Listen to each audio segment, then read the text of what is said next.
8 సంవత్సరాలుగా పెండింగ్లో ఉన్న వంతెన నిర్మాణాన్ని కేవలం నెల రోజుల్లోగా పూర్తి చేస్తామంటున్నారు అనకాపల్లి ఎంపీ సీఎం రమేష్. ఎంపీగా ఎన్నికైన 10 రోజుల్లోనే అనకాపల్లి జిల్లా పాయకరావుపేట అసెంబ్లీ నియోజకవర్గ పరిధిలోని కోటవట్ల మండలం జల్లూరు ప్రాంతాన్ని సందర్శించి 8 ఏళ్లుగా పెండింగ్లో ఉన్న వంతెన నిర్మాణాన్ని సమగ్రంగా పరిశీలించి ఆ ప్రాంత నాయకులు, సంబంధిత శాఖల అధికారులతో చర్చించారు. 2017లో ప్రారంభించిన ఈ వంతెన నిర్మాణం 2019లో దాదాపు పూర్తయినప్పటికీ గత ప్రభుత్వ హయాంలో కేవలం 62 లక్షల రూపాయలు బిల్లు పెండింగ్ పెట్టడంతో కాంట్రాక్టర్ అప్రోచ్ రోడ్డు వేయకుండా వదిలివేసిన ఈ వంతెన కారణంగా లక్షలాది మంది ప్రయాణికులు, వాహనదారులు 8 ఏళ్లుగా అష్టకష్టాలు పడుతున్నారు. ఈ ప్రాంత ప్రజాప్రతినిధులు కానీ, నాయకులు కానీ ఈ వంతెన నిర్మాణానికి సంబంధించి అప్రోచ్ రోడ్డు నిర్మాణం కోసం శ్రద్ధ వహించకపోవడం గమనార్హం. ఎన్నికల ప్రచారంలో భాగంగా ఈ ప్రాంతానికి విచ్చేసిన సీఎం రమేష్కు జల్లూరు వంతెన కష్టాల గురించి ఈ ప్రాంత ప్రజలు, నాయకులు చెప్పడంతో ఎంపీగా ఎన్నికైన వెంటనే ఇంకా లోక్సభలో ప్రమాణ స్వీకారం చేయకుండానే జల్లూరు ప్రాంతానికి వచ్చి నెల రోజుల్లోగా అప్రోచ్ రోడ్ల నిర్మాణానికి తగు చర్యలు తీసుకుంటున్నామని, 8 ఏళ్లుగా పెండింగ్లో ఉన్న ఈ వంతెనను నెల రోజుల్లోగా ప్రజల అవసరాలకు తగ్గట్టుగా ప్రారంభిస్తామని ఆయన ప్రకటించడంతో ఈ ప్రాంత ప్రజలు హర్షం వ్యక్తం చేస్తున్నారు. ఎంతో కీలకమైన ఈ వంతెన నిర్మాణం పూర్తయినప్పటికీ అనేక సంవత్సరాలుగా వినియోగించకపోవడంతో కొత్త వంతెన నిర్మాణ నాణ్యతపై కూడా కొంత అనుమానాలు వ్యక్తమవుతున్నాయి. కాంట్రాక్టర్ల మధ్య విభేదాలు, రాజకీయ నాయకుల మధ్య పోటీతత్వం తదితర కారణాలతో వంతెన పెండింగ్లో పడింది.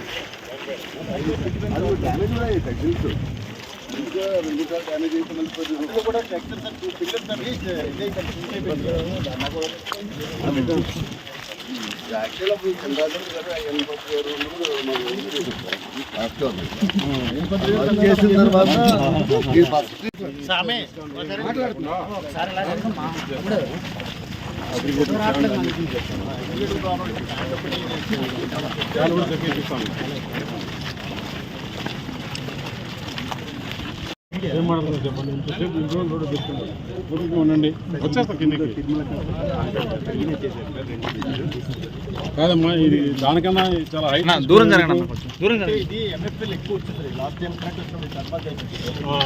అవునా? దీనిపైన పోయినా నీళ్ళు ఆల్మోస్ట్ 0.75 మీటర్ హైట్ లో పోయింది. ఇది టీబీఎం కట్టదు సార్. కట్టరే 1.6 మీటర్ హైట్ మరి అంత దూరంగా ఆ పోల్ వరకు వస్తుంది. ఆ పోల్ బిల్డింగ్ కనిపిస్తుంది. ఇక్కడ నుంచి కరెక్ట్గా 200 కూడా 230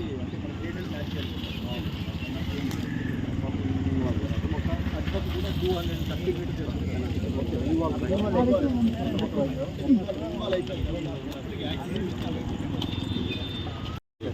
ఇక్కడ ఒక బిందు వాళ్ళు చేయాలి సార్.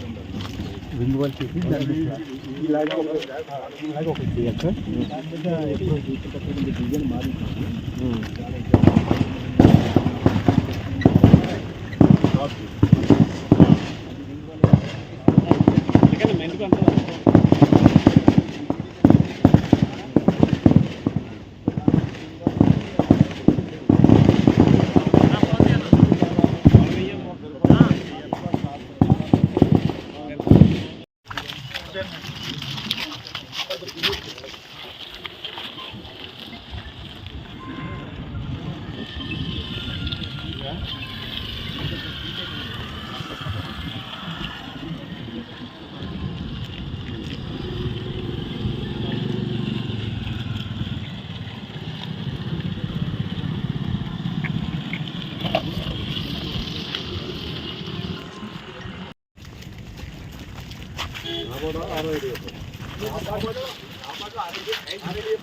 ఓకే.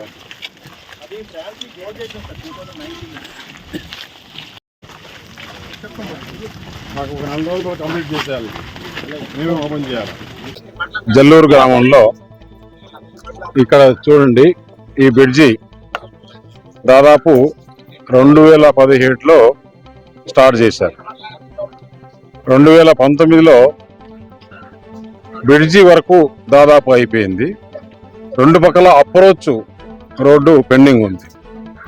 కాంట్రాక్టర్కు 2019 నుంచి ఈ రోజు వరకు 62 లక్షలు కేవలం బిల్లు అయి టోకెన్ అయిందా,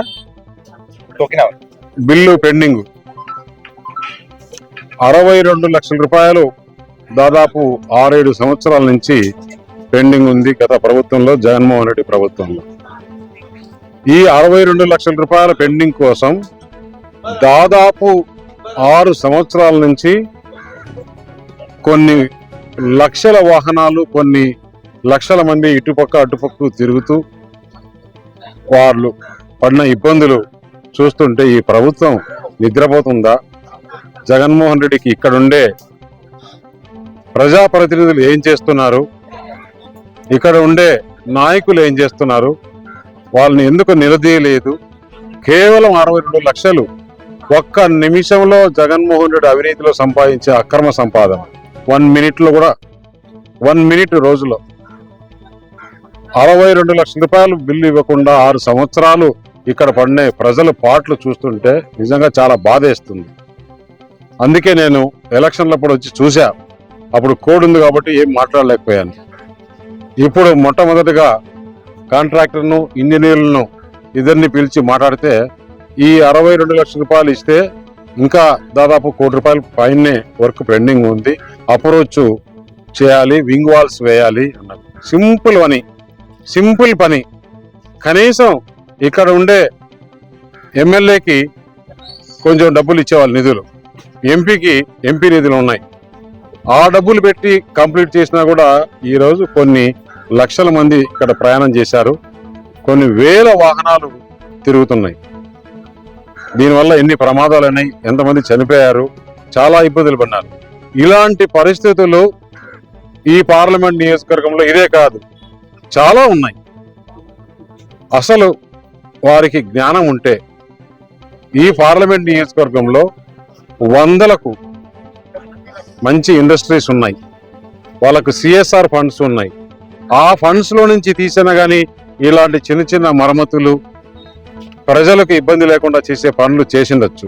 వారి జోబులు నింపుకోవడమే సరిపోయింది కానీ ప్రజల జీవన శైలి గురించి, ప్రజల ఆరోగ్యం గురించి, ప్రజల వాళ్ళకి పెట్టే ఖర్చుల గురించి ఆలోచన చేయకుండా, ఎందుకంటే ఇప్పుడు ఇలాంటి రోడ్లో ప్రయాణం చేయాలంటే మోటార్ సైకిల్లో పోవాలన్నా, కారులో పోవాలన్నా కానీ వారికి డీజిల్ ఖర్చు ఎక్కువ అవుతుంది, పెట్రోల్ ఖర్చు ఎక్కువ అవుతుంది. ఆ అతుకుల గుతుకల రోడ్లో పోతే వారి ఆరోగ్యం పాడవుతుంది. ఇవన్నీ కూడా గత ప్రభుత్వంలో ఏ నాయకుడు కూడా ముఖ్యమంత్రి నిలదీసి మేము ఆ నియోజకవర్గానికి ఎలా వెళ్ళాలి, ప్రజలకు ఏమి సమాధానం చెప్పాలి అని అడగలేక అందరూ కూడా అక్రమ సంపాదనలో మునిగిపోయారు. అందుకే నేను ఇప్పుడు వచ్చి అందరితో మాట్లాడాను, సెక్రటరీతో మాట్లాడాను, సీఈతో మాట్లాడాను. ఇక్కడే ఇంజనీరింగ్ కాంట్రాక్టర్లు ఉన్నారు. ఎంబడే అవసరమైతే నా ఎంపీ గ్రాంట్ నుంచి లేదంటే సిఎస్ఆర్ ఫండ్స్ లో నుంచి డబ్బులు ఇస్తాను. రేపటి నుంచే వర్క్ స్టార్ట్ చేసి 1 రోజుల లోపల ఈ వర్క్ కంప్లీట్ చేసి మళ్ళీ ఇక్కడ ఓపెనింగ్ కు మేము వస్తామని చెప్పేసి తెలియజేస్తున్నాం. ఇలాగే ఈ పార్లమెంట్ నియోజకవర్గంలో రోడ్ల పరిస్థితి కానీ, ఇలాంటి బ్రిడ్జిల పరిస్థితి కానీ చాలా అధ్వానంగా ఉన్నాయి.